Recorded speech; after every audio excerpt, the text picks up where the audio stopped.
कौन ब्रह्मा का पिता है, कौन विष्णु की मां, शंकर का दादा कौन है, हमको दे बता। ये जानने के लिए कृपया सुनिए। जगत गुरु तत्वदर्शी संत रामपाल जी महाराज के अमृत वचन सर्व पवित्र धर्मों के पवित्र शास्त्रों के आधार पर। दर्शकों, जगत गुरु संत रामपाल जी महाराज के अद्भुत अलौकिक सत्संग प्रवचनों ने हिंदुस्तान में ही नहीं बल्कि विश्व में एक आध्यात्मिक ज्ञान की क्रांति ला दी है। लाखों श्रद्धालुओं ने हमें इन सत्संगों के प्रसारण के लिए बधाई पत्र भेजे हैं। इसके साथ साथ कुछ श्रद्धालुओं ने कुछ शंकाएं भी हमारे को भेजी हैं। हमने उन सब श्रद्धालुओं की शंकाओं के निवारण के लिए संत रामपाल जी महाराज से भेंट की तथा महाराज जी से उन सभी शंकाओं का निवारण जाना, जिसकी जिज्ञासा हमारे दर्शकों में बनी हुई है। तो आइए अब जानते हैं परम पूज्य जगत गुरु तत्वदर्शी संत रामपाल जी महाराज से आपकी हर शंका का समाधान। महाराज जी, आप जी कौन से सदग्रंथों को प्रमाणित मानते हैं? ऑथेंटिक सदग्रंथ हम मानते हैं। उन सदग्रंथों में कौन से शास्त्र हैं जिनको आधार मानकर साधना भक्ति की जानी चाहिए? उनमें से सबसे पहला जो ग्रंथ है, सदग्रंथ है, वो है जो श्रीमद् भगवद गीता अध्याय नंबर 4 के श्लोक नंबर 32 में जिसके विषय में कहा है। गीता ज्ञानदाता कहता है कि अर्जुन, धार्मिक अनुष्ठानों यज्ञों की जानकारी सच्चिदानंद घन ब्रह्म ने अपने मुख कमल से बोली हुई उस वाणी में कही गई है। परमेश्वर स्वयं आता है अपने निज स्थान सतलोक से हमें ज्ञान देने के लिए, और वो एक लीला करता है कवियों की तरह पद्य भाग में, लोकोक्तियों के माध्यम से, दोहों के माध्यम से, शब्दावलियों के माध्यम से वो अपनी जानकारी यथार्थ अध्यात्म मार्ग देता है। उसको तत्व ज्ञान कहते हैं, उसको सच्चिदानंद घन ब्रह्म की वाणी कहते हैं, उसको कबीर वाणी कहते हैं। तो सबसे पहला ग्रंथ है कबीर वाणी। वो तो all in respect, all in one, वो तो सब कुछ है उसके अंदर, तो कोई भी शेष नहीं है। लेकिन उस अनमोल ग्रंथ को समझने के लिए कि उसमें जो लिखा है वो सत्य है और उन सदग्रंथों से मेल खाता है जिनको हम आज तक शिरोधार्य मानते रहे। तो कबीर परमेश्वर की कबीर वाणी तो यहाँ बहुत फैली हुई है, और कबीर पंथी जो कबीर साहब के अनुयायी हैं वो कम नहीं है, लगभग 15-20 करोड़ हैं भारतवर्ष में। लेकिन वो परमात्मा के उस ज्ञान को समझ नहीं पा रहे। जैसे 80-90 करोड़ हिंदू हैं, और हिंदू धर्म की जो शुभ पुण्य आत्माएं हैं अपने सदग्रंथ यानी चारों वेदों को, पवित्र श्रीमद् भगवद गीता को, पवित्र चारों वेदों को, पवित्र पुराणों को सत्य मानते हैं और सब उस पर आधारित हैं। और दास ने आपके रूबरू कर दिया कि आज तक हिंदू धर्म के अनुयायियों को अपने इन सदग्रंथों के बारे में कै ख का पता नहीं। ठीक यही दशा समझो कबीर पंथियों की। उनको उन अपने ही सदग्रंथ जिसके वो कबीर सागर, कबीर वाणी, कबीर बीजक के ढोल पीटते हैं, उनमें से शब्द सुनाते हैं, कथाएं सुनाते हैं। पूरे कबीर पंथ ने कै ख का पता नहीं परमेश्वर के बारे में, उस वाणी के बारे में। अपने आत्माओं, आज किसी को बहकाया नहीं जा सकता। कोई न सोचा रामपाल अपनी डींग मारे है, इब डींग चले को नहीं, इब तो सच्चाई चलेगी और रूबरू की जाएगी, तब आपको विश्वास होगा हुई रामपाल।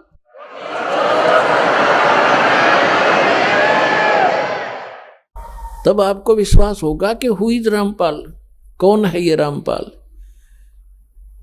जैसे परमात्मा आए थे, उसको एक धानक जुलाहा और एक गरीब आदमी समझ के कवि गीत गाता फिरे, ऐसे बकवास करके उसको रिजेक्ट कर दिया था। वो समय चला गया।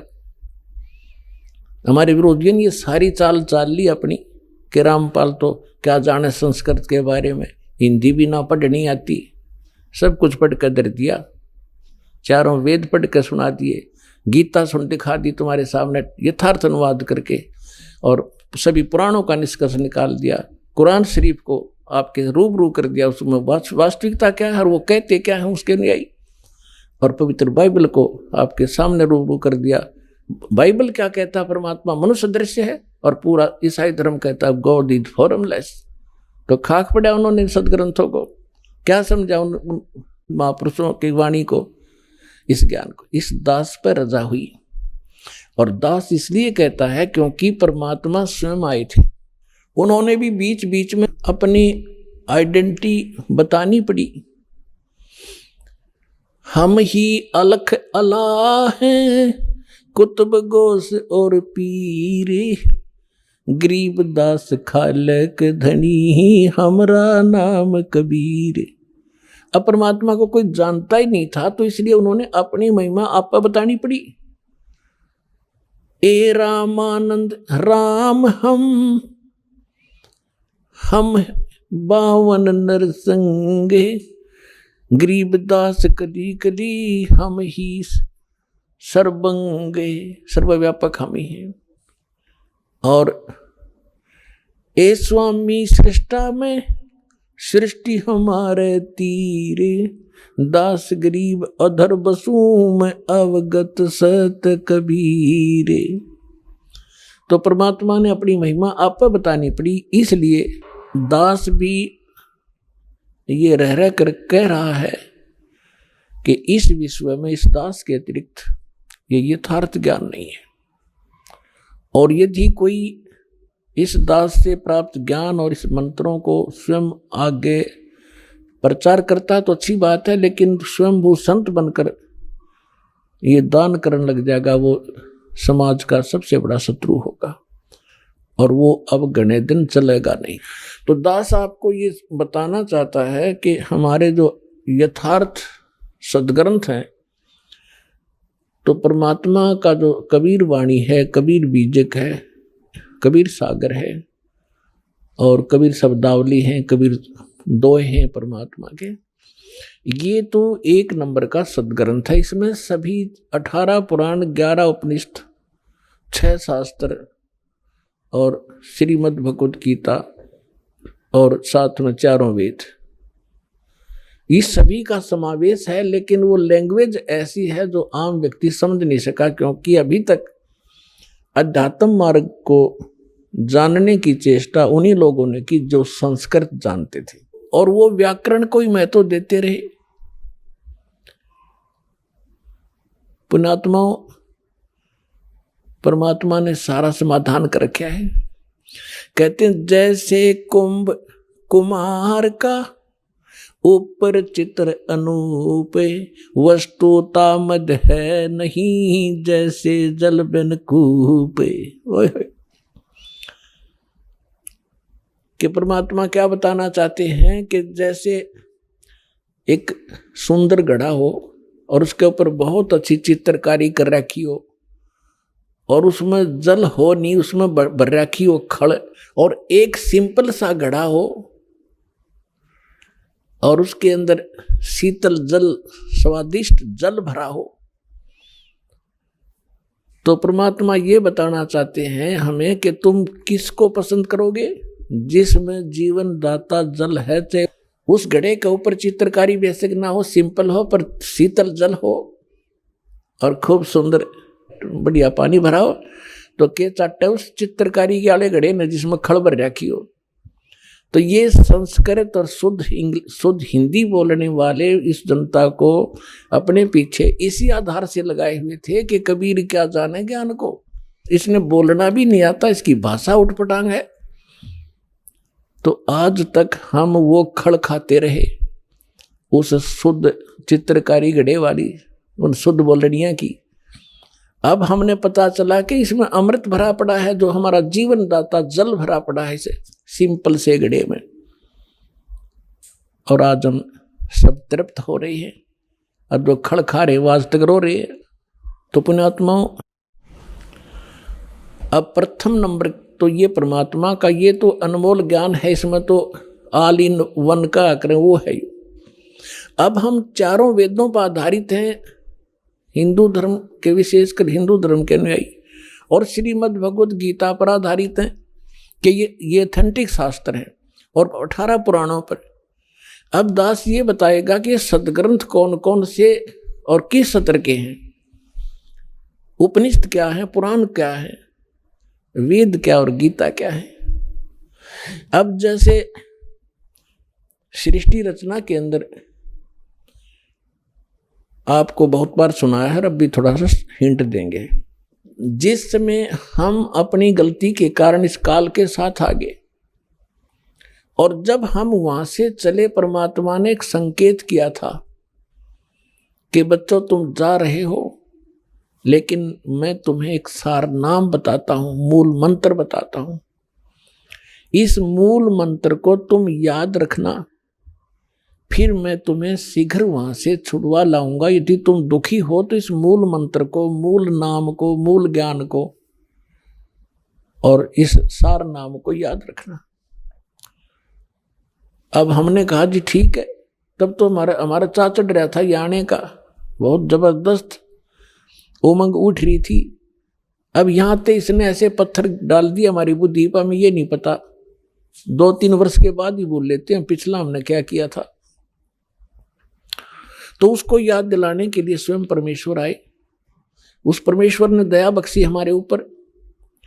कबीर परमात्मा जी ने इस ज्योत निरंजन सरपुरुष, जो यहाँ का 21 ब्रह्मांड का स्वामी है, इसके अंतःकरण में अपना ज्ञान फीड कर दिया, फैक्स कर दिया। जैसे एक मोबाइल से दूसरे मोबाइल में एक फिल्म की फिल्म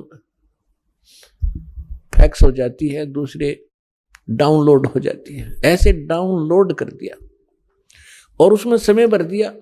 इतने समय के बाद ये अपने आप ऑटोमेटिकली इसके शरीर से बाहर आ जाएंगे। तो समय आने पर इस ज्योत निरंजन के श्वासों के माध्यम से ये चारों वेद निकले और एक अच्छी ट्रे के ऊपर ये विराजमान हो गए। ये पहले पूरा एक ही ग्रंथ था। तो इस काल भगवान ने देखा कि इसमें क्या लिखा, मैं पढ़ूं। अब इसने पहले उस ज्ञान को पढ़ा कि परमात्मा की जानकारी है। जिसमें परमात्मा की विशेष जानकारी थी वो पोर्शन खत्म कर दिया और भगवान के डर से इसने ये 4 वेद रख लिए, जिसका बाद में इनको 4 वेदों में विभाजित कर दिया गया। और जो मूल ज्ञान था, जो विशेष उसके अंदर डिस्क्रिप्शन था परमात्मा की महिमा का, इसने नष्ट कर दिया, खत्म कर दिया, दबा दिया। उस अक्षति की पूर्ति करने के लिए परमेश्वर को स्वयं आना पड़ता, ये ज्ञान आपको देने के लिए। चारों वेदों का ज्ञान इनकम्प्लीट है, श्रीमद् भगवद गीता का ज्ञान इनकम्प्लीट है, और पुराणों का ज्ञान तो इनकम्प्लीट है ही है, क्योंकि वो तो उसका ज्ञान दाता ही अन्य है। तो चारों वेद गॉड गिवन हैं, परमेश्वर कबीर जी के द्वारा दिए गए ग्रंथ हैं। उनमें से भले ही कुछ अंश निकाल दिया गया हो, फिर भी उस परमात्मा की महिमा बहुत सारी है। लेकिन वेदों में वो मंत्र नहीं है जिससे मोक्ष हो सकता है, ना ही श्रीमद् भगवद गीता में। इन वेदों में ज्ञान परमात्मा की महिमा का कलम तोड़ है। और परमेश्वर कबीर जी ने अपनी प्यारी आत्मा धर्मदास जी को ये ज्ञान समझाया था, सतलोक दिखाया था। उससे पहले वो धर्मदास जी श्री विष्णु जी का कट्टर उपासक था। जैसे हम हिंदू धर्म के अंदर जन्मे सभी प्राणी श्री ब्रह्मा जी, श्री विष्णु जी को, श्री शंकर जी को, विष्णु जी को के भी हम अगर इष्ट मानते थे तो शंकर जी को समांतर आदर देते थे और उनका भी एक आधा मंत्र साथ जपया करते थे। ऐसे ही वो था। जब उसकी बुद्धि मालिक ने सेट की, सचखंड लेकर गए सतलोक में, फिर उसको वापस छोड़ा, तब उसको पता चला कि सचमुच परमात्मा तो कोई और है और हम ब्रह्मा विष्णु महेश को परमात्मा मानते थे। और हमारे धर्मगुरु ये कहा करते कि वेदों में ये तीनों देवता सुप्रीम पावर है, इनकी कोई माता नहीं, कोई पिता नहीं, पुराणों में ऐसा ही है। और गीता का भी रेफरेंस देकर श्री कृष्ण जी को सुप्रीम पावर बताया करते थे। तो धर्मदास जी ने कहा कि हे भगवान, ये तो मैंने आंखों देख, धर्मदास जी ने कहा कि हे भगवान, मैंने तो आंखों देख लिया आपको, आप ही भगवान, और कोई भगवान नहीं है, ब्रह्मा विष्णु महेश, पावर नहीं, सुप्रीम पावर नहीं है, परमात्मा नहीं है, ये तो अक्षेत्रीय विभागीय अधिकारी हैं। हे परमात्मा, फिर तो ये वेद और कतेब पुराण और ये सब झूठे हैं। परमात्मा ने कहा वेद कतेब झूठे नहीं भाई, झूठे हैं जो इनको समझे नहीं। झूठे तो वो है जो इनको समझ नहीं सके। ये बिल्कुल एक नंबर का ज्ञान है इनके अंदर, वेद और कतेबों में। और फिर परमेश्वर ने कहा कि वेद मेरा भेद है, मैं ना मिलूं वेदन के माही, और जौन वेद से मैं मिलूं, ये वेद जानते नहीं। परमात्मा ने कहा था ये चारों वेद मेरी महिमा का गुणगान करते हैं। कबीर देव, कबीर साहब, इसमें सैकड़ों स्थान पर, हजारों स्थानों पर लिखा है। और ब्रह्मा विष्णु महेश भगवान नहीं है, ये शिव पुराण के अंदर लिखा हुआ है। तो ये जिन्होंने इन वेदों और कतेबों को, पुराणों को समझा नहीं, वो लोग नकली थे, झूठे थे, उन्हें ज्ञान नहीं था। वेद कतेब झूठे ना भाई, झूठे हैं जो समझे नहीं। अब जो दास आपको आज निर्णय करने जा रहा है कि कौन से ग्रंथ हैं जिनको हम शास्त्र माने कि उनके अनुसार साधना करने से मोक्ष होगा, वो शास्त्र अनुकूल साधना है। इनमें से परमात्मा की वाणी तो है ही, उसको तो हम बाद में लेंगे, पहले इन वेद और गीता को और इन पुराणों को लेते हैं। क्योंकि आज पूरा मानव हिंदू समाज इन्हीं सदग्रंथों पर आधारित है। और जब उनको ये ज्ञान होगा कि ये सदग्रंथ क्या बता रहे हैं, और फिर उसको रूबरू किया जाएगा, परमात्मा ने 600 वर्ष पहले आकर बताई थी वही बातें अपनी सिंपल उस बिना चित्रकारी वाले घड़े में अमृत भर के गए थे वो, तब हम पहचानेंगे, इस खड़ने छोड़ देंगे और वो जल लेंगे, ग्रहण करेंगे जो हमारा जीवन दाता है। तो पहले हम वेदों को और गीता जी को, इसको निर्णय करते हैं। ये वेद आपको बता दिया गॉड गिवन है, ये स्पिरिचुअल नॉलेज है, ये वो शास्त्र हैं जिसके अनुसार हमने साधना करनी चाहिए। लेकिन ये इनकम्प्लीट है, इनमें कंप्लीट स्पिरिचुअल नॉलेज नहीं है। उदाहरण के लिए दास बताता है, अब चारों वेदों का ज्ञान ही श्रीमद् भगवत गीता है। इसमें गीता ज्ञान दाता ये ब्रह्म है, और वेद ज्ञान उसको डायरेक्ट मिला हुआ है। उसमें जो लिखा है वो परमात्मा ने ही लिखा है, जो कुछ भी उसमें लिखा है भगवान ने लिखकर भेजा है। जो कुछ इसकी तरफ का रोल है वो भी मालिक ने लिखा है, इसमें भेजा है इसके पास। अब इसमें श्रीमद् भगवत गीता में इसने अपना मत अड़ाया है कुछ, जो युद्ध करवाने के लिए, और वो वेदों से मेल नहीं खाता है, तो वो रिजेक्टेड है, वो हमें मान्य नहीं है। श्रीमद् भगवत गीता में जहां पर ये कहता है अर्जुन ये मेरा मत है, यानी वो वेद ज्ञान नहीं है, इसका अपना मत है। और वो मत अगर वेद से मिलता है तो ठीक है, वेद के विपरीत है तो वो ठीक नहीं है। तो श्रीमद् भगवत गीता और पवित्र चारों वेद, पवित्र श्रीमद् भगवत गीता, ये एथेंटिक शास्त्र हैं जिनके अनुसार हम साधना करेंगे, और ये गॉड गिवन है। अब बात रही उपनिषद और पुराणों की। उपनिषद क्या है? उपनिषद है किसी ऋषि का अपना अनुभव, जैसा उसने भगवान को जाना, वेदों को पढ़ा और फिर अपने डले डोहे अभ्यास समाधि समाधि लगाई, उसने जैसा अनुभव हुआ उसने उसमें लिख दिया। वो उसी के नाम से, जैसे मंडूक्य उपनिषद है, मांडुक्य नामक एक ऋषि था, उसका अनुभव उसमें जो लिखा है। और उस उपनिषद में यदि वेद के विरुद्ध ज्ञान है तो वो रिजेक्टेड है, और वेद के अनुकूल है तो वेद वाला है, उसका क्या, वो कहाँ से लाया फिर, वो तो वेद के अंदर विद्यमान ही है। अब बात आती है पुराणों की। ये पुराण क्या है? ये पुराण है श्री ब्रह्मा जी का अनुभव। इस काल भगवान ने सबसे पहले ये चारों वेद जो काट छांट करके इसने रखे थे, ऋग्वेद, यजुर्वेद, सामवेद और अथर्ववेद, ये चारों के चारों वेद इस ब्रह्मा जी को दिए। ब्रह्मा जी की बुद्धि इस काल के हाथ में है। ब्रह्मा जी कौन है? ये इस काल का पुत्र है, ज्येष्ठ पुत्र, बड़ा पुत्र है। और सेकंड नंबर के विष्णु जी और थर्ड नंबर के शिव जी, ये काल के पुत्र हैं। दुर्गा और काल के संयोग से उत्पन्न हुए हैं। दुर्गा इनकी माता है, काल ब्रह्म इनका पिता है। तो इस काल भगवान ने अपने बड़े पुत्र ब्रह्मा को ये सौंपे कि आप गुप्त रूप से सागर मंथन हुआ, उसमें छोड़ दिए, ये उठा ले। माँ ने कह दिया बेटा तू पढ़ ले, तू बड़ा है, ये तेरा काम है, इस ग्रंथों को समझ और समझा। तो उसने वेदों को जैसा समझा,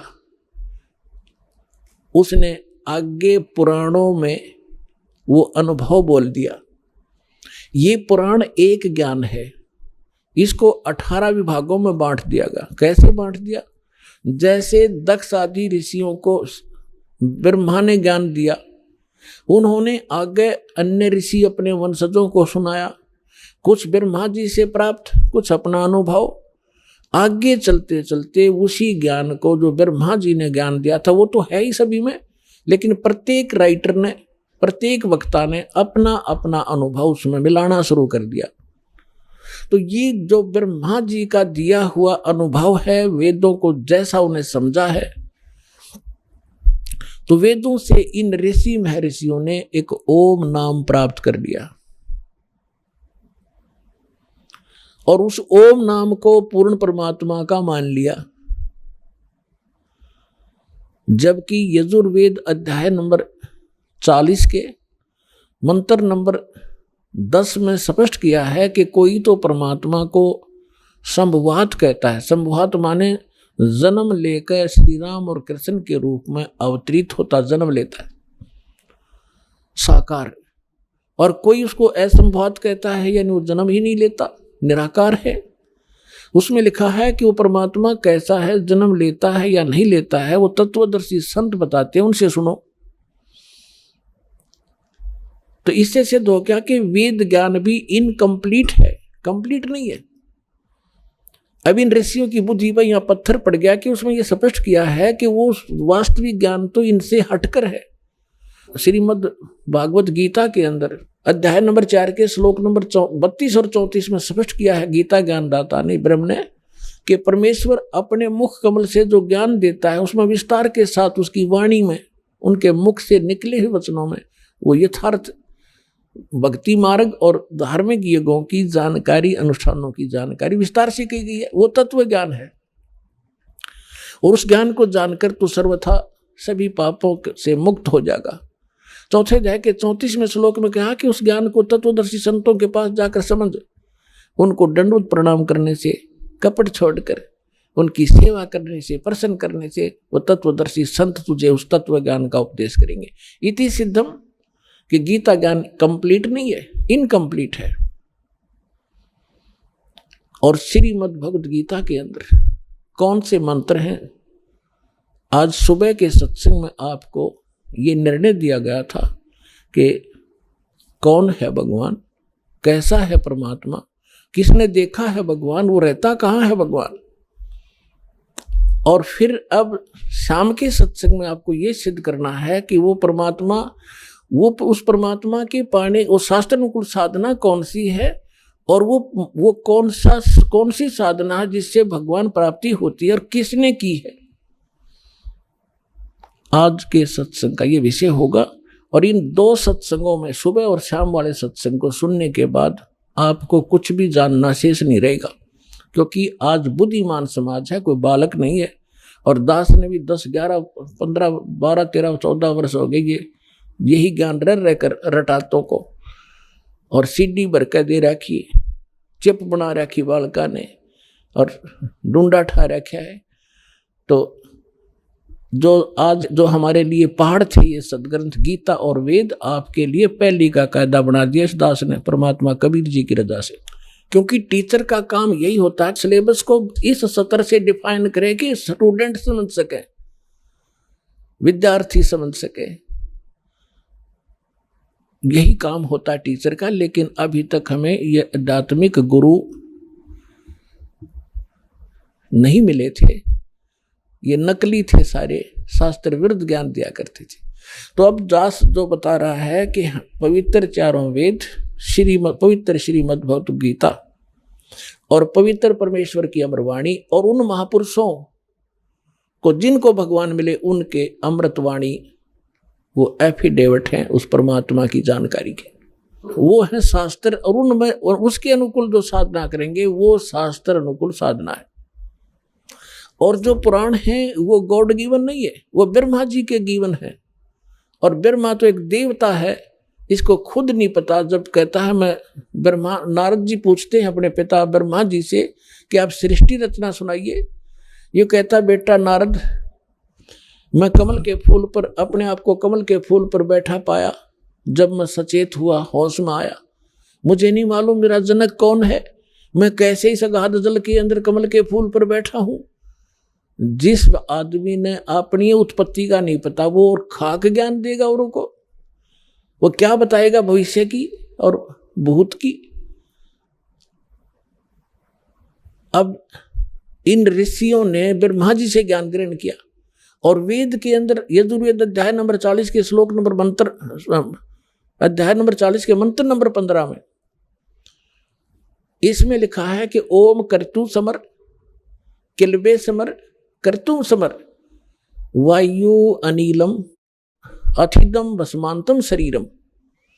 जब ये शरीर समाप्त हो तब तक, इस शरीर का अंत होवे तब तक, और उस परमात्मा की भक्ति करती रहनी चाहिए। कैसे करे? ओम कर्तु समर किलबे समर और कर्तुम समर, ओम नाम का जाप काम करते करते सिमरण करो और विशेष तप के साथ, कसक के साथ सिमरण करो और मनुष्य जीवन का मूल कर्तव्य जान के ओम नाम का जाप करो। अब इन्होंने ऋषियों ने इस मंत्र से ये ले लिया कि ये ओम नाम है उस परम पिता का। वेद कहते हैं वो भगवान, जैसे श्रीमद् भगवत गीता वेदों वाला ज्ञान है और गीता ज्ञान दाता वही है जो ब्रह्म है, जिसने वेद ज्ञान दाता है। तो इसमें स्पष्ट किया है 18वें अध्याय के 62वें श्लोक में कि अर्जुन तू सर्वभाव से उस परमेश्वर की शरण में जा, उसकी कृपा से तो परम शांति को और सनातन परम धाम को प्राप्त होगा। तो इन हमारे ऋषि में ऋषियों की बुद्धि पर पत्थर पड़ रहा था, आचार्यों शंकराचार्यों के, कि ये भगवान अपने से अन्य किसके बारे में कह रहा है। तो इनको ज्ञान तो था नहीं, गोलमोल कर देते, भगवान अपने बारे में कह रहे हैं और किसके बारे में कह रहे हैं। सुबह के सत्संग में आपको डिफाइन किया था कि 3 पुरुष हैं और श्रीमद् भगवत गीता अध्याय नंबर 15 के श्लोक नंबर 1 से लेकर 4 में और 16 और 17 में स्पष्ट किया है कि ऊपर को जड़ और नीचे को तीनों गुण रूपी शाखा वाला ही लटका हुआ संसार रूपी पीपल का वृक्ष समझो, और तीनों गुण रूपी इसकी शाखा है। और जो संत इस सभी विभागों को जानता वृक्ष के, वो तत्वदर्शी संत है।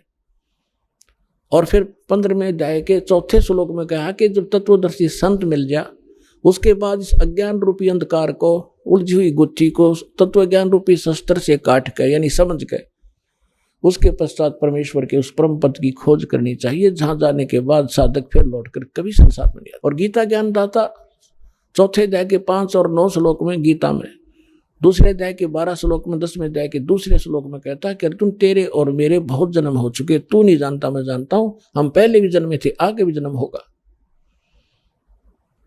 इसलिए वो कहता है कि उसके पश्चात उस परमेश्वर की परम पद की खोज करनी चाहिए, जहां जाने के बाद फिर जन्म मृत्यु नहीं होती। और उसके लिए ऑप्शन छोड़ दिया कि तत्वदर्शी संतों की खोज कर, वो बताएंगे उसके पाने का मार्ग।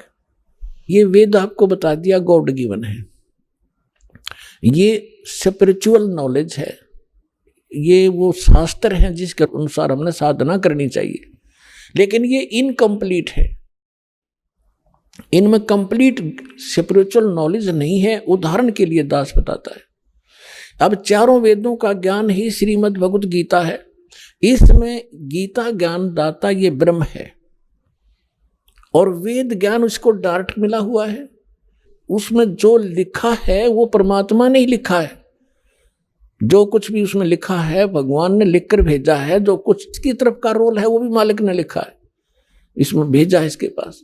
अब इसमें श्रीमद् भगवत गीता में इसने अपना मत अड़ाया है कुछ, जो युद्ध करवाने के लिए, और वो वेदों से मेल नहीं खाता है तो वो रिजेक्टेड है। वो हमें मान्य नहीं है। श्रीमद् भगवत गीता में जहां पर ये कहता है अर्जुन ये मेरा मत है, यानी वो वेद ज्ञान नहीं है, इसका अपना मत है। और वो मत अगर वेद से मिलता है तो ठीक है, वेद के विपरीत है तो वो ठीक नहीं है। तो श्रीमद् भगवत गीता और पवित्र चारों वेद, पवित्र श्रीमद् भगवत गीता, ये एथेंटिक शास्त्र हैं, लेकिन ये इनकम्प्लीट है। हमारे जो यथार्थ सदग्रंथ हैं, तो परमात्मा का जो कबीर वाणी है, कबीर बीजक है, कबीर सागर है और कबीर शब्दावली हैं, कबीर दोहे हैं परमात्मा के।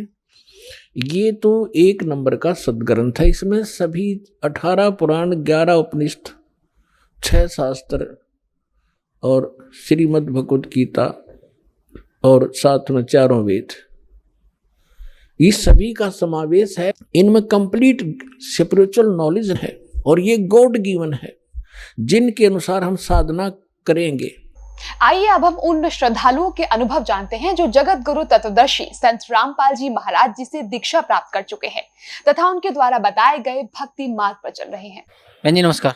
सत्साई भगत जी। बहन जी क्या शुभ नाम है आप जी का? मेरा नाम मंजू है, मैं लुधियाना पंजाब से हूँ। बहन जी क्या काम करते हैं आप? मैं हाउसवाइफ हूँ और घर पे ही अपने घर की देखभाल करती हूँ। बहन जी परम संत सतगुरु रामपाल जी महाराज की शरण में आने से पहले आप कौन सी भक्ति करते थे?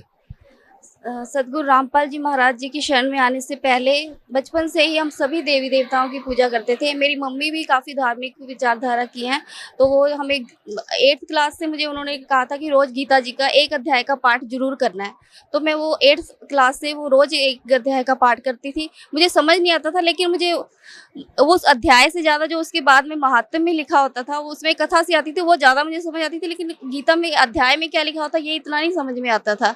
और साथ में व्रत रखते थे और सारे देवी देवताओं की पूजा करते थे और यही सब करते थे। और जब मेरी शादी हुई, शादी के बाद हमने शादी के साल ही हमारे लुधियाना में संत आसाराम बापू जी आए थे, तो हमने उनसे नाम दीक्षा ली थी और उनके बताए मार्ग पर भी हम चल रहे थे जैसे वो बताते थे। बहन जी जैसे अभी आप बता रहे थे कि आपने संत आसाराम जी से दीक्षा ली थी, तो संत आसाराम जी ने आपको क्या मंत्र जाप करने के लिए दिया था?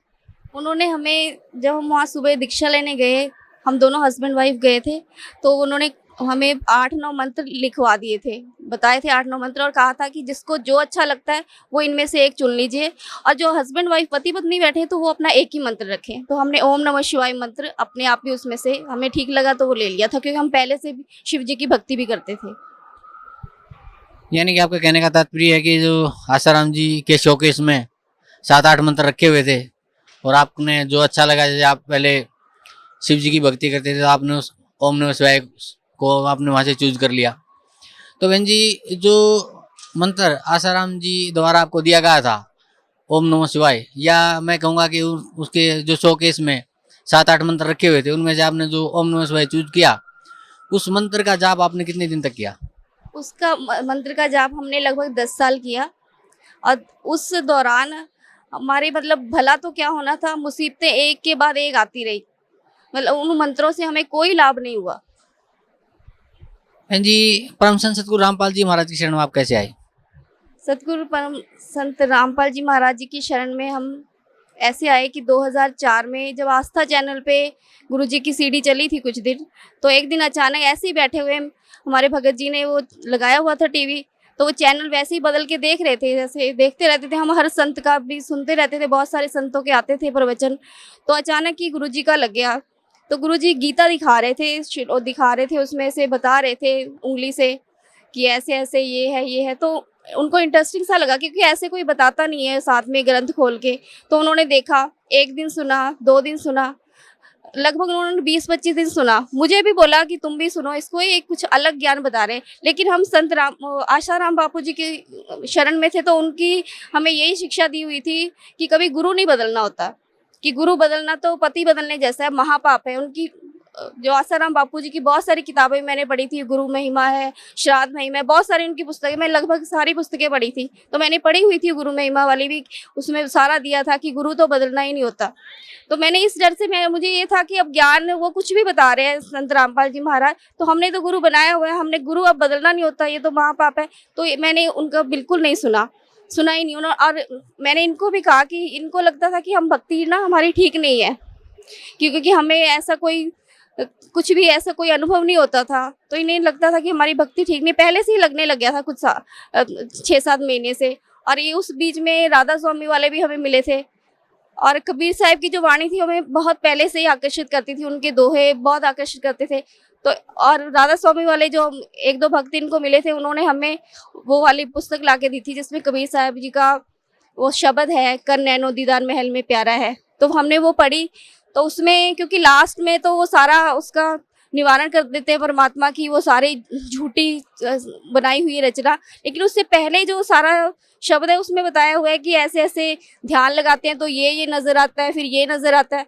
तो इनको लगता था कि हमें जो बताया गया है, जो हम करते हैं, जो आसाराम बापू जी ने बताया, तो हमें तो कोई ऐसा कुछ दिखा ही नहीं आज तक।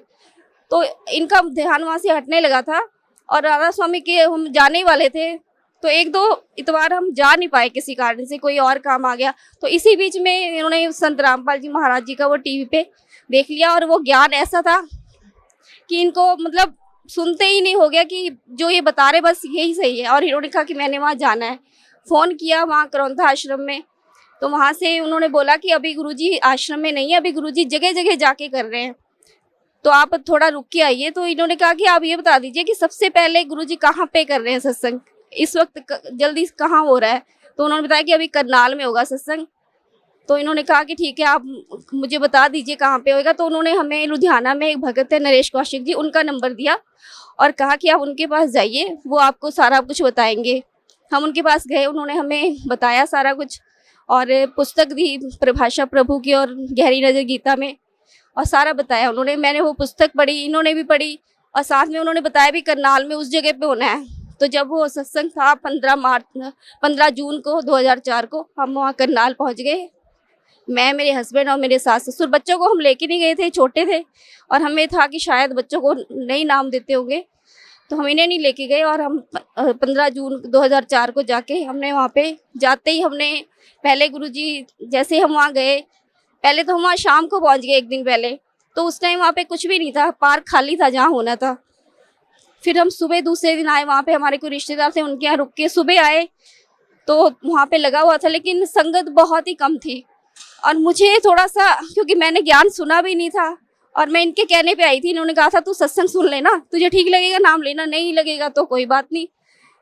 तो मैं देखा कि संगत भी कोई ज़्यादा नहीं है, क्योंकि जब आसाराम बापू लुधियाना में कभी कभार आ पाते थे तो इतनी लाखों की भीड़ ऐसे हो जाती थी कि वहाँ पैर रखने की जगह नहीं होती थी। तो मुझे थोड़ा सा लगा कि यहाँ पे संगत भी कोई नहीं है। तो जैसे हम वहाँ गए, गुरुजी सामने से आ रहे थे। उस टाइम तो खैर क्योंकि मैंने ज्ञान नहीं सुना था, ऐसा कोई भाव नहीं था, तो सामने से गुरुजी हंसते हुए आ रहे थे, और आके वहाँ गुरुजी का आसन लगाया हुआ था, बैठ गए सोफे पे आके। और मेरे हस्बैंड ने तो जाते ही उन्होंने कर दिया दंडवत प्रणाम की, और मुझे पता भी नहीं था कि ऐसे प्रणाम करते हैं। और मैंने फिर वैसे ही जैसे गुरुद्वारे में मत्था टेकते मैंने भी टेका। और गुरुजी ने हमें पूछा कहाँ से आए हो, तो बताया कि लुधियाना से आए हैं। तो गुरुजी ने कहा देखो इतना बड़ा लुधियाना और ये 4 आत्माएं निकल के आई। उस टाइम मुझे कुछ ऐसा समझ में नहीं आया कि गुरुजी क्या कहना चाहते हैं। फिर गुरुजी ने पूछा कि बेटा सत्संग सुनने आए हो कि नाम लोगे, तो इन्होंने कहा कि गुरुजी दोनों काम करने हैं। तो गुरुजी कहते पहले नाम लो। तो गुरुजी ने हमें वहीं पे नाम दिया, और फिर नाम लेने के बाद हमने सत्संग सुना, और 5 दिन का वहाँ सत्संग था। 5 दिन के सत्संग में कम से कम मुझे इतना तो वहाँ पे ज्ञान हो गया था कि नहीं, ये जो बता रहे हैं ये बिल्कुल सही बता रहे हैं, क्योंकि सामने दिखा रहे थे, सारे प्रोजेक्टर पे दिखा रहे थे। तो इस तरह से हम संत रामपाल जी महाराज की शरण में आ गए। बहन जी, परम संत सतगुरु रामपाल जी महाराज की शरण में आने के बाद जो भक्ति सतगुरु रामपाल जी महाराज ने आपको दी है, उस भक्ति से आपको क्या लाभ मिला? देखिए, सबसे बड़ा लाभ तो पहले मैं ये यहाँ की जो सांसारिक लाभ हैं वो तो परमात्मा वैसे ही रूंगे में देते कहते हैं, और वो सच में वो तो हमें हर पल मतलब कोई भी काम हमारा अड़ता नहीं है, ऐसे हो जाता है जैसे परमात्मा साथ ही रहते हैं। कैसे हो जाता है मुझे नहीं पता लगता, लेकिन सबसे बड़ा लाभ जो मैं मानती हूँ कि हमें वो सतमार्ग मिल गया जिस पे चलकर अब हम आगे, अब कोई भ्रमणा नहीं रही कि जैसे पहले हम लगे हुए थे तो हम श्योर नहीं होते थे, कोई और कुछ बताता था कि नहीं वहाँ ऐसा होता है, वो संत ऐसे बताते हैं, तो जल्दी से डाइवर्ट भी हो जाते थे कि शायद वहाँ ज़्यादा लाभ मिलता हो। लेकिन अब जो गुरुजी ने ज्ञान दिया है उसने हमें एक सही मार्ग दे दिया, और साथ में प्रूफ्स दिखाए हैं इतने सारे, उससे बिल्कुल क्लियर कर दिया कि यही मार्ग है, सच्चा भक्ति मार्ग यही है, और इसी मार्ग पे चलकर हम सच में उस मोक्ष को प्राप्त कर सकते हैं जिसकी आज तक सभी लोग तलाश करते हैं, ऋषि मुनि तलाश करते आए हैं, और हमें वो सत भक्ति मार्ग मिल गया। सबसे बड़ा लाभ ये है। और साथ में जो ये सांसारिक लाभ है, परमात्मा कहते हैं कि मैं अपने भक्त की उम्र भी बढ़ा देता हूँ, अगर उसकी सांसें भी खत्म हो गई तो भी मैं उसको 100 वर्ष की उम्र देता हूँ। और ये मेरे सामने हुआ है। मेरी बेटी का एक्सीडेंट हुआ था पिछले साल 6 नवंबर को, और ये इसका एक्टिवा पे जा रही थी, सुबह सुबह थोड़ा थोड़ा अंधेरा था तो इसको नज़र नहीं आया, टाटा है इसके साथ इसकी सीधी टक्कर हो गई क्योंकि उसकी हेडलाइट्स ऑफ थी और ऑपोजिट साइड से वो आ रहा था, सामने सामने टक्कर हुई है और ये वहाँ पे गिर पड़ी। जो वहाँ पे सैर कर रहे थे सुबह लोग, उन्होंने इसको वहाँ सामने हॉस्पिटल में पहुँचाया और हमें फ़ोन किया। उसके बाद हम इसको लुधियाना में डीएमसी हॉस्पिटल ले गए। वहाँ पे इसकी 7-8 घंटे तक सर्जरी चली, और डॉक्टर से मैंने पूछा था जब इसके पूरा ब्लड निकल ही रहा था उस टाइम कि डॉक्टर मतलब क्या, वो कहते हैं अभी हम कुछ नहीं कह सकते, डॉक्टर से बताएंगे, अभी ऑपरेट करना पड़ेगा। तो उसके बाद शाम को 4 बजे जब ये होश में आई और बिल्कुल ये ठीक थी और होश में भी बहुत जल्दी आ गई, जब तक डॉक्टर्स ने कहा था कि ये होश में आने पे भी शायद कुछ परेशान करेगी, मतलब एकदम से वायलेंट हो सकती है। इसने कुछ नहीं किया, ये आराम से बिल्कुल उठते इसने सबको पहचाना और बिल्कुल ठीक थी। जबकि डॉक्टर्स ने कहा था इसका ब्रेन भी बाहर आ गया था और इसका कोई मेमोरी लॉस नहीं हुआ, पढ़ाई में बिल्कुल तेज है। इसके बाद इसने +2 के पेपर दिए, इसका हाथ भी टूट गया था, उसी हाथ से इसने पेपर दिए हैं सारे अपने, और अपना आगे CA के लिए CPT का टेस्ट भी इसने दिया, वो भी इसने क्लियर कर लिया, बिल्कुल ठीक है। और परमात्मा के पास सब जब इसको लेके आए, हाँ, तो 10-15 दिन के बाद हम इसको लेके आए थे यहाँ पे, तो परमात्मा ने इसको बताया कि बेटा तेरी उम्र जो थी आयु उतनी ही थी, तेरी सांसें खत्म हो गई थी और ये आगे अब परमात्मा ने आपकी उम्र बढ़ाई है। तो मालिक ने जो कहा वो हमारे सामने बिल्कुल मालिक जो कहते हैं वही करते हैं। और एक जैसे मतलब जब हमने नाम लिया था तो गुरुजी ने जो ज्ञान दे दिया था, उस ज्ञान पे तो कोई शक की खैर गुंजाइश थी नहीं, क्योंकि वो तो सामने दिखा दिया। लेकिन जो पुराने भगत हमें मिलते थे तो वो बताते थे हमारे साथ ऐसा हुआ कि गुरुजी ने हमारे ये चीज़ बढ़ा दी, ऐसे बढ़ गया, हमारे घर में पैसे बढ़ गए, ये तो मुझे पूरा, ये नहीं मैं कहती थी कि ऐसा नहीं हुआ होगा, लेकिन मुझे ये होता था कि मेरे सामने तो नहीं हुआ ऐसा, कभी भी कुछ बढ़ गया हो अपने आप, पूरा मुझे वो नहीं होता था। तो एक बार जब गुरुजी 2008 में जब आए थे रोहतक जेल से वापस, तो उसके बाद हम गुरुजी से मिलने गए थे, तो गुरुजी तब टॉफ़ियों का प्रसाद देते थे, ऐसे उठा के तब गुरुजी दे देते थे। तो टॉफ़ियों का प्रसाद गुरुजी ने दिया, तो प्रसाद ले लिया मैंने, वो बस उसके बाद हम घर चले गए, तो मुझे याद नहीं आया कि प्रसाद लिया है। दूसरे दिन मुझे याद आया, उसमें से ये बच्चों ने क्या करा कि सारी टॉफ़ियाँ निकाली और 5 घर में बड़े 5 जने थे और 5 ही रखी बस। कहते हमने 5 टॉफ़ियाँ आपकी रख दी प्रसाद की, बाकी हमने खा ली। मैंने कहा ठीक है। और दूसरे दिन मुझे याद आया कि मैंने प्रसाद दिया था गुरुजी ने, हमने लिया भी नहीं, तो मैं निकाल के लेके आई। तो मैंने एक टॉफ़ी अपनी सास को दी, एक ससुर जी को दी, और एक टॉफ़ी हमारे घर में नानी जी आई हुई थी उनको दी, और एक टॉफ़ी जो थी वो ये बच्चे देखने लगे कि हमारा प्रसाद। मैंने कहा तुमने खा लिया था, कहते नहीं अब हमें, मैंने कहा चलो एक ये आधी खा लो तुम, और एक टॉफ़ी अब ये मेरा प्रसाद है, ये मैं किसी को नहीं दूंगी। कहते ठीक है। इन्होंने आधी मैंने इनको दे दी। तो ऐसी मेरे देवर का बेटा आया था, मुझे याद नहीं था, वो खैर कभी कभी आता है, वो बैठा था ड्राइंग रूम में, तो उसने आवाज़ मारी कि मैं भी हूँ। मैंने कहा अच्छा तू भी है, चल। मैंने कहा आज आधी ले लेते इसमें से हम दोनों। तो मैंने वैसे मेरे पास आके बैठ गया और मैंने रैपर समेत ही टॉफ़ी तोड़ के खोल के आधी उसके मुंह में डाली, और आधी में ऐसे ही सामने टीवी पे वैसे ही चल रहा था कि लॉबी में बैठे हुए थे, तो मैं ऐसे ही टॉफ़ी खोल के आधी अपने मुंह में डालने लगी। तो जैसे यहाँ तक लाई तो मेरी नज़र पड़ी, वो टॉफ़ी बिल्कुल पूरी हो गई थी। मैंने सबको दिखाई, सारे वहाँ पे जो बैठे थे, 1 सेकंड में मैंने ऐसे देखा, मैंने सबको कहा कि मम्मी ये टॉफी पूरी कैसे हो गई। वो एकदम से वो टॉफी परमात्मा ने वो प्रसाद बढ़ा दिया, पूरा कर दिया। और मेरे को उस दिन के बाद कभी मतलब कोई भी कुछ कहता तो कभी जो कमजोरी थी वो बिल्कुल मालिक ने निकाल दी कि परमात्मा सब कुछ बढ़ा सकते हैं, वो कुछ भी कर सकते हैं, कुछ भी असंभव नहीं है परमात्मा के लिए। ये एक छोटा सा चमत्कार था, लेकिन इसने मेरा जीवन बदल दिया और मेरी जो भक्ति थी वो दृढ़ कर दी। बहन जी, पहले आप बता रहे थे जैसे पहले आप संत आसाराम जी से जुड़े हुए थे और उनके द्वारा दिए हुए मंत्र का आपने जाप किया, आपको कोई लाभ नहीं मिला। उसके बाद परम संत सतगुरु रामपाल जी महाराज से आपने नाम उपदेश लिया, तो बता रहे हैं कि आपको सबसे बड़ा आध्यात्मिक लाभ हुआ। आपको पता चला किसकी भक्ति करनी चाहिए, कैसे भक्ति करनी चाहिए, हमें मोक्ष कैसे प्राप्त होगा। तो दूसरा, आपकी जो बेटी थी उसका इतना एक सीरियस एक्सीडेंट हो गया, आप बता रहे हैं कि उसकी ज़िंदगी ही नहीं थी, तो संत रामपाल जी महाराज ने उसको जीवन दान दिया। और फिर आप बता रहे हैं कि आपके अंदर जो एक त्रुटि थी कि परमात्मा क्या कर सकता है क्या नहीं कर सकता, आपके बिल्कुल हाथ में उन्होंने, चलो एक माइन्यूट सी बात लगती है लेकिन एक बहुत बड़ी मतलब घटना है। इसको भगत समाज एक उसको ये पूरे भगत समाज के लिए बहुत बड़ी घटना है कि एक टॉफी का प्रसाद आधी टॉफी को पूरा कर देना, आपको ये बिलीव दिलाना कि yes I am God and I can do everything. तो एक बहुत बड़ी घटना भी है ये। तो मैं आपसे रिक्वेस्ट करता हूँ कि भगत समाज को आप क्या संदेश देना चाहते हैं? भगत समाज को मैं यही संदेश देना चाहती हूँ कि अब परमात्मा धरती पर आए हुए हैं और सारे वो जो भी बता रहे हैं प्रूफ के साथ बता रहे हैं। सारे वेद उन्होंने खोल दिए, सारे पुराण खोल दिए, गीता जी जितने भी हमारे ये पवित्र शास्त्र हैं इन सबको परमात्मा दिखा रहे हैं और प्रोजेक्टर पे दिखा रहे हैं कि देखो हमारे वेद कहते, ये पुराण गीता जी ये सब ये कहते हैं। और जो संत बाकी संत बता रहे हैं वो ये बता रहे हैं। आप खुद सारे जो लोग हैं, जितने भी भक्त समाज में भी लोग हैं, सब पढ़े लिखे हैं, ये खुद निर्णय कर सकते हैं कि कौन सही बता रहा है और कौन गलत बता रहे हैं। तो मेरी भक्त समाज से यही प्रार्थना है कि जल्दी से जल्दी जितना जल्दी हो सके परमात्मा की शरण में आइए, क्योंकि ये समय बीता जा रहा है और ये दोबारा ये जो भक्ति युग है ये अभी बिल्कुल पीक टाइम आया हुआ है भक्ति युग का। और इस टाइम जो मौका चूक गए तो फिर ये दोबारा ये पता नहीं कब, लाखों वर्षों बाद फिर कब कलयुग में जाके दोबारा मौका मिलेगा।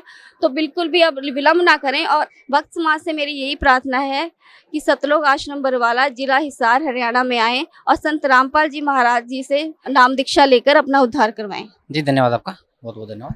क्या शुभ नाम है गुड़िया आप जी का? मालविका। गुड़िया कहाँ से आए आप? लुधियाना से। कौन सी क्लास में पढ़ते हैं? मैं कॉलेज में जाती हूँ और सीए कर रही हूँ। गुड़िया, परम संत सतगुरु रामपाल जी महाराज की शरण माने से पहले आप कौन सी भक्ति करते थे? छोटे से ही मेरे दिमाग में ये होता था कि हम कहाँ से आए हैं और हम कहाँ जाएंगे, लेकिन किसी के पास इस चीज़ का आंसर नहीं मिलता था। और मैं हनुमान जी की ही भक्ति करती थी छोटे से ही। तो जब आप हनुमान जी की भक्ति करते थे at the very from beginning, तो उस भक्ति से आपको क्या लाभ मिलता था? जी देखिए, जब हम छोटी उम्र के थे तभी हम संत रामपाल जी महाराज जी के पास आ गए। तो जब हनुमान जी की भक्ति करती थी तब बहुत ही छोटी होती थी, तो लाभ हानि का कुछ पता नहीं चलता था। पर जैसे ही संत रामपाल जी महाराज जी के पास आए तब पता चला कि असली लाभ होता क्या है। फिर आप परम संत सतगुरु रामपाल जी महाराज की शरण में कैसे आए? जैसे कि मम्मा ने बताया था, पापा ने टीवी पर देखा, गुरुजी का सत्संग आस्था पे आ रहा था 2004 में। तो उसके बाद पापा को बहुत अच्छा लगा, तो मम्मा पापा सबने नाम लिया, उसके बाद हमने भी नाम ले लिया। गुड़िया, परम संत सतगुरु रामपाल जी महाराज से नाम उपदेश लेने के बाद आपको क्या लाभ मिला? जी लाभ बहुत ज़्यादा मिले हैं। सबसे बड़ा तो आध्यात्मिक लाभ मिला कि हमें वो रास्ता मिल गया जिसे हम छोटे से ढूंढ रहे थे, वो हमें मिल गया। और फिर उसके बाद मेरा बहुत ज़्यादा मेजर एक्सीडेंट हुआ पिछले साल नवंबर में और मेरा ब्रेन बाहर आ चुका था। और उस टाइम मेरी 8 आवर्स की सर्जरी चली और 3 डॉक्टर्स की टीम ने ऑपरेट किया और कुछ पता नहीं था कि मैं बचूंगी कि नहीं। और अब जब मेरी अपॉइंटमेंट होती है, डॉक्टर्स ने मुझे बताया कि मेरा ब्रेन तक बाहर था और बिल्कुल भी श्योरिटी नहीं थी कि मैं बचूंगी कि नहीं। और वो सब खुद कहते हैं कि तुझे तेरे गुरुजी ने ही बचाया है। तो गुरुजी ने मुझे जीवन दान दिया है। और जैसे ही मैं आश्रम आई एक्सीडेंट के बाद, तो गुरुजी ने मुझे बोला कि बेटी तेरा जीवन और आगे नहीं था, ये तुझे परमात्मा ने भक्ति के लिए दिया है। तो ये सबसे बड़ा लाभ हुआ मुझे मेरी ज़िंदगी में। So there have been many benefits which I have received by taking Namdan from Jagat Guru Rampal ji. गुड़िया, what message would you like to pass for Bhakt society? See, the message I would like to give everyone is that, like everybody says, God is one. So I would like to tell you that that one is just right here in Satlok Ashram Barwala, waiting for his children to come to him and go back to the place from where we've come from, that is Satlok. तो जितनी जल्दी हो सके अपना समय को ना गवाते हुए जल्दी से यहाँ पर आएं और अब संत रामपाल जी महाराज जी से उपदेश लें, जो कि स्वयं कबीर परमेश्वर आए हुए हैं, और अपने जीवन को सफल बनाएं। Thank you so much. नमस्कार सर। नमस्कार सत साहिब जी। क्या शुभ नाम है जी आप जी का? अशोक नाम है जी। सर कहाँ से आए हैं आप? मैं जिला बदायूं उत्तर प्रदेश यूपी से हूँ जी, गाँव लो। सर क्या काम करते हैं आप? मैं जी एक ठेकेदार, एक पेंटर का काम करता हूँ मैं। नहीं सर परम संत सद्गुरु रामपाल जी महाराज के शरण में आने से पहले आप कौन सी भक्ति करते थे? मैं जी ब्रह्मा विष्णु महेश, मंदिर जाना, पितरों की पूजा करना, और जो झाड़ फूक वाले जो करवाते थे गाँव के, जो रीति रिवाजी थी बुजुर्गों के जमाने से, वो करते थे हम लोग। लेकिन उससे हमारे को सुख शांति कोई नहीं मिलती, जितना करते थे उतना दुख ही होता था हमारे को उसका करने के बाद। सर परम संत सद्गुरु रामपाल जी महाराज की शरण आपको कैसे प्राप्त हुई? एक नेत्रपाल भगत जी हैं, हमारे भाई लगते हैं रिश्ते से। वो हमारे को बोलते थे भाई तुम ये मंदिर जाना, ये करना, तुम सारे देवी देवताओं पर विश्वास करना, झाड़ फूक वालों पर विश्वास करते हो, तुम्हारे घर में अशांति रहती है हर समय, हमारे आश्रम चलो, तुम वहाँ से नाम ले लो गुरु जी से और तुम्हारे को सुख शांति मिलेगी, इससे कोई अम्बाला आपको वो नहीं होएगा। तो हम सोचते थे नहीं जी कि हम नहीं जाएंगे, आप होली दिवाली कुछ नहीं मानते हो, किसी को नहीं मानते हो आप, हम नहीं जाएंगे वहाँ। हमारी भक्तमती जो थी उनकी प्रबल इच्छा ज़्यादा थी कि नहीं भाई एक बार जाना चाहिए, हमारे को आश्रम देखना चाहिए, जड़ तक तय तक जाना चाहिए, हमारे को क्या है क्या नहीं है। मैं और मेरा बेटा दोनों ही एक दिन आए और यहाँ पर देखा। उसी दिन मेरे बेटा ने कही कि नहीं पापा यहाँ से नाम उपदेश लेते हैं, हम बाकी जगह कहीं नहीं जाएंगे हम। तो उस दिन मैंने नाम उपदेश यहाँ से ले लिया। सर परम संत सद्गुरु रामपाल जी महाराज से नाम उपदेश लेने के बाद आपको क्या लाभ मिला? सबसे प्रथम तो मेरे को ये लाभ है कि मैं 2 बंडल बीड़ी का पीता था दिन भर में। मेरे घर वाले सारे मेरे से परेशान रहते थे, क्योंकि मैं एक पेंट का ठेकेदारी का काम कराता हूँ, मैं लेबर के साथ रहना, जैसी संगत होती थी वैसे वही उनको शाम को कि कभी दारू मंगा लो भी ठेकेदार, तो बोतल को पैसे दे देने, उनको खुद भी पीना, उनको भी पिलाना, फिर घर में आके झगड़ा करना। तो सबसे बड़ा लाभ तो ये था कि मेरी बीड़ी उसी दिन से छूट गई, ना मेरे को कोई इच्छा हुई, ना मेरे को कोई आज तक लाभ, मतलब इसका सबसे बड़ा मिला मेरे को ये मेरा एक अनुभव था। फिर उसके बाद अभी पीछे मेरे को इस पिछले सत्संग में आया था मैं 4 को और 5 को, यहाँ से मैं 4 तारीख को 5 को गया था, यहाँ से वापसी 8 तारीख को मेरे साथ एक हादसा हुआ था। जो 4 मंजिल की घोड़ी थी लोहे की मेरी, उससे उतार रहे थे लड़के, एक बिजली की लाइन पर रख गई थी। लेकिन वहाँ से जैसे वेल्डिंग में हम करते हैं उस हिसाब से हमारा मतलब जो है चिंगारी छूट रही थी। 4 बंदे थे, मेरा बेटा भी स्कूल से आया था, ये सोच रहा पापा पर रुकी नहीं है, तो दौड़ के ये भी गया। भाई इसको ये नहीं पता था कि करंट लगा हुआ है, लेकिन उसमें 4 बंदे थे, एक मेरा भतीजा भी पकड़ा हुआ था। तो चारों के चारों मतलब कांप रहे, लेकिन हम 2 उपदेशी थे उसमें और बाकी 4 जो गैर उपदेशी थे उसमें बंदे, वो चारों के चारों हम कांप रहे। लेकिन नीचे 200 बंदे खड़े थे, वो सारे ही घबरा रहे कि नहीं भाई आज ये 4 बंदे मर जाएंगे, बचेगा नहीं कोई भी। तो मैंने कहा हे बंदी छोड़, तो इतने में मेरे को नहीं पता घोड़ी तार पे से उठ के कैसे अंदर आ गई, ये मेरे को कुछ नहीं पता लगा। लेकिन हम चारों के चारों सेफ हो गए। बाकी इनको करंट लगा, वो एक बार को घबरा गई थी, बार उनके खड़े हो गए कि नहीं भाई अब नहीं बचेंगे। तो सबसे बड़ा मेरे को चमत्कार ये कि मैं जो है मतलब उस दिन बंदी छोड़ना बोल न जा भाई, एक नया दान जीवन दिया मेरे को, चारों के चारों हम सेफ बच गए। सर जैसे पहले आप भक्ति करते थे तो उसको आपको कोई लाभ नहीं मिलता था, फिर आप परम संत सद्गुरु रामपाल जी महाराज की शरण में आए, सद्गुरु रामपाल जी महाराज से नामदान लिया, तो जो भक्ति सद्गुरु रामपाल जी महाराज ने आपको दी, उस भक्ति से आपको ही नहीं बल्कि 4 लोगों को जीवन दान मिला। तो भगत समाज को क्या संदेश देना चाहते हैं सर आप? भगत समाज को मैं यही संदेश देना चाहूंगा भाई कि जिला हिसार बरवाला में आए और माता और बहनों और भाइयों से मेरा अनुरोध है हाथ जोड़कर कि अपना भाई कल्याण कराएं, सतगुरु रामपाल जी के पास आए। ये एक सत कबीर है, इनका पूर्ण विश्वास करें, मतलब ऐसा कुछ नहीं है भाई, आए यहाँ पर और प्रबल अपना जीवन सफल बनाए। जी धन्यवाद आपका। क्या शुभ नाम है जी आप जी का? भगत भारत दास। भारत दास जी कहाँ से आए आप? मैं जिला बदायूं, गांव लौथर। भारत दास जी क्या काम करते हैं आप? मैं अभी स्टूडेंट हूँ, मैं पढ़ाई करता हूँ, 10वीं कक्षा में हूँ अभी। भारत दास जी परम संत सद्गुरु रामपाल जी महाराज की शरण में आप कैसे आए? परम संत सतगुरु रामपाल जी महाराज के शरण में मेरे एक चाचा लगते हैं नेत्रपाल भगत जी, वो हम मेरे घर पे रोज आते थे सत्संग देखने। वो कहते थे कि आप हमारे को मेरे गुरुजी का चैनल दिखा दे करो साधना, आप उस पर हमारे गुरुजी का और उस पर हमारे गुरु जी का सत्संग आता है, आप डेली दिखा दिया करो, चाहे आप उस दिखाने के 2 घंटे के पैसे ले लिया करें हमसे। पर हमने कहा नहीं चाचा हैं, हम ऐसे कैसे कर सकते हैं, चलो आप देख लिया करो सत्संग। पर वो देखते रहते थे, हम सो जाते थे, हमारा मन नहीं लगता था। अब काल की काफ़ी शक्ति होती है इसमें कि क्या होता था कि हम सो जाते थे, हमें अच्छा नहीं लगता था। पर जैसे धीरे धीरे अच्छा लगने लगा, जब सुनने लगे कि जहाँ आशा था वहाँ आशा हुई, जैसे जैसे आशा लगने लगी उसमें, जहाँ बढ़ने लगी उसमें कि क्या है ये ज्ञान। जब गुरु जी गीता खोल के दिखाते थे, जैसे गीता हमने देखी थी, पढ़ी भी थी, पर समझ नहीं आती थी कि है क्या चीज़ ये। मैं बस मंदिर भी जाता था, वहाँ पर भी काफ़ी वेद थे, वहाँ पर काफ़ी वेद पढ़े हुए थे, हमने गीता पढ़ी हुई थी, पर कभी समझ नहीं आया कि उसमें रियल बात क्या है। लगता था कि जो हम कर रहे हैं सही कर रहे हैं। पर जब उसमें गुरु जी ने जो समझाया वो पता लगा कि असली बात क्या है, तो तब पता लगा। तब मैंने और मेरे पापा ने एक दिन भगत जी के साथ, जिस दिन वो आश्रम आ रहे थे, उस दिन हमने सोचा कि आए आश्रम और पूरा ज्ञान सुने कि पूरा ज्ञान क्या है, कि पूरा ज्ञान इसकी जड़ तक जाया जाए कि भाई पूरा ज्ञान क्या है और कहाँ से ये मिलता है। और क्या कबीर साहब की जब पूरी हस्ती बता रहे थे गुरु जी कि कबीर साहब एक पूर्ण परमात्मा है, ये कैसे हैं, ये पूरी जानने के लिए हम यहाँ बरवाला सतलोक आश्रम में आए और यहाँ पे पता लगाया और यहाँ से नाम उपदेश लिया। पारदास जी, जो भक्ति परम संत सतगुरु रामपाल जी महाराज ने आपको दी है, उस भक्ति से आपको क्या लाभ मिला? उस भक्ति से पहला लाभ तो ये मिला कि मेरे पापा बहुत बीड़ी पीते थे, वो बीड़ी छूट गई। और दिन में कम से कम इन्होंने 50 रुपए की बीड़ी तो पी जानी थी, तो 50 रुपए की वो बीड़ी अब बचते हैं कुछ जो काम में आ जाते हैं वो पैसे, वो कभी कभी दारू पी के आ जाते थे, जिससे हमारे घर में खूब लड़ाई होती थी। और वैसे ठेकेदार है तो दिमाग वैसे ही टेंशन में रहता था इनका, हर दिन कोई ना कोई घर में किसी बात पे झगड़ा करना कि किसी आज ये हो गया आज वो हो गया, छोटी छोटी बाहर की बातों पे। तो एक तो उससे शांति मिली, और दूसरा मैं एक दिन मैं डेली शाम को, अपना स्कूटर है मेरे पास जिससे मैं सीखता था स्कूटर, तो एक दिन मैं अपने दोस्त की साइकिल लेके साइकिल चला रहा था, तो उससे मैं एक दिन गिरा, मेरे हाथ में चोट लगी, काफ़ी चोट आई।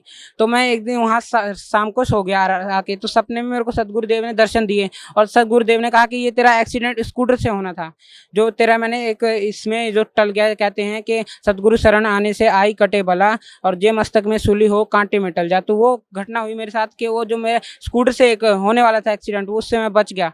एक खाली मामूली खरोच लगी मेरे को जब मैं गिरा साइकिल से, तो उस खाली मामूली खरोच लगी, जो शाम को होने वाला था वो मेरा दोपहर में होकर टल गया वो घटना। उससे मेरा एक दृढ़ विश्वास हो गया कि नहीं ये तो पूर्ण परमात्मा है। जब सपने में दर्शन दिए, और मेरी मम्मी भी बहुत कष्ट में रहती थी, उनके गले में एक 2 साल पहले एक फोड़ा निकला था, उसमें 2 लाख रुपए हमने लगा दिए। सब जगह गए, सब मंदिर में बहुत सारे जितने भी मंदिर बताए, जितने भी लोगों ने तीर्थ बताए, जितने भी गुरु बताए कि इनके पास जाइए आपको लाभ मिलेगा, हम सबके पास गए पर किसी से लाभ नहीं मिला। आखिर में उसके 2 लाख रुपए लगे और मरते मरते बची मेरी मम्मी, और वही फोड़ा उसी जगह द्वारा निकलने लगा था।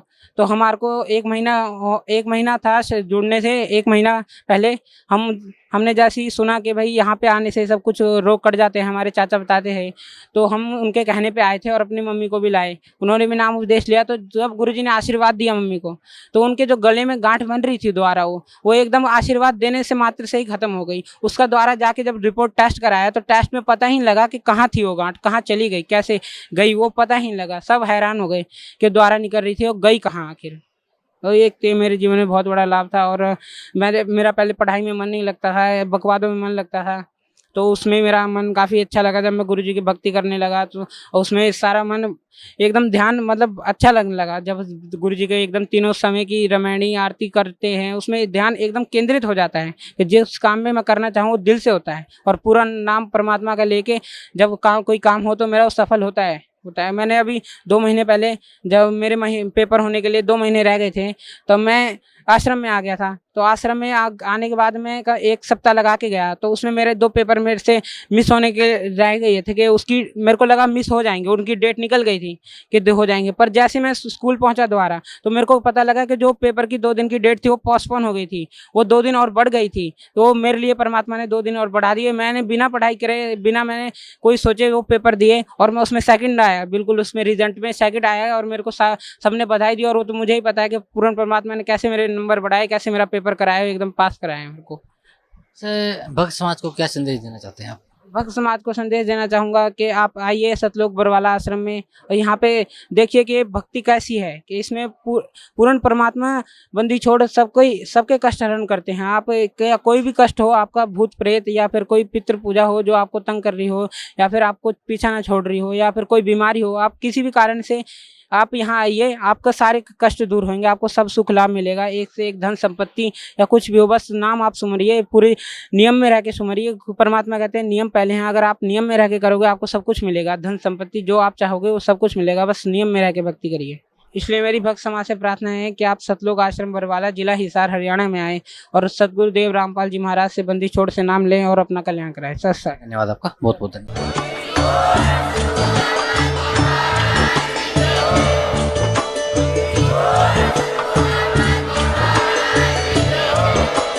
आप सुन रहे थे जगत गुरु तत्वदर्शी संत रामपाल जी महाराज जी के मंगल प्रवचन। अधिक जानकारी के लिए विजिट कीजिए हमारी वेबसाइट www.jagatgururampalji.org। संत रामपाल जी महाराज जी के शुभ आशीर्वाद से पूरे विश्व भर में 500 से भी ज्यादा नाम दीक्षा केंद्र हैं, जिन पर संत रामपाल जी महाराज जी द्वारा ऑनलाइन निशुल्क नाम दीक्षा दी जा रही है। अपने नजदीकी नाम दीक्षा केंद्र का पता करने के लिए संपर्क करें 8222880541।